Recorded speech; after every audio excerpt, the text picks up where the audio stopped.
ভাইরা সবাই বলবেন একসাথে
সালের পরিবর্তনকে পুনর্বহাল করতে হবে।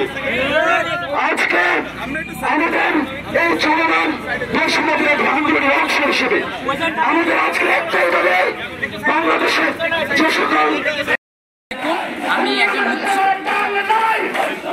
আসসালামু আলাইকুম। আমার মুক্তিযুদ্ধ কোটা রয়েছে FFQ2, কিন্তু আমি চাই পুরো বাংলাদেশ থেকে কোটা সিস্টেমটা বাতিল হয়ে যায়, কেবলমাত্র প্রতিবন্ধী কোটা থাকে, কিন্তু বাকিগুলো থাকা উচিত না।